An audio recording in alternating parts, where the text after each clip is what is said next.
Hello viewers, আমাদের button ফোনে অধিকাংশ সময়ই প্রায় সময় দেখা যায় যে ফ্যাক্ট চার্জিং হয়। ফ্যাক্ট চার্জিংটাকে এটা চার্জ নিচ্ছে, শো করছে, দাগ লাফাচ্ছে, কিন্তু ঘর পূর্ণ হচ্ছে না। এরকম অধিকাংশ ফোনে এরকম সমস্যা প্রায় দেখা দেয়। তো এই সমস্যা আমরা সমাধান করবো কীভাবে?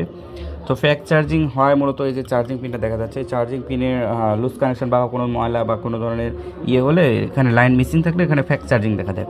তো আমরা প্রথমত ফার্স্ট টাইম চার্জিং পিনটা চেঞ্জ করে দেবো। চার্জিং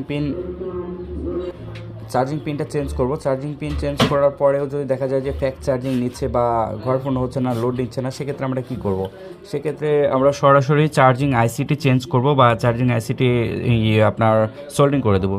এই যে এখানে যে কালো যে আইসিটি দেখতে পাচ্ছেন, এটা হচ্ছে চার্জিং আইসি। তো এই চার্জিং আইসিটি আমরা হিট করব, হিট করে তুলবো। সুন্দর করে তোলার পরে ভেতরে যে বলগুলো থাকে এগুলো সুন্দর করে পেস্ট দিয়ে রিবোলিং করে আবার নতুন করে বসায় দেবো। তাহলে 100% কাজ হবে এবং লোড নিবে, চার্জ থাকবে।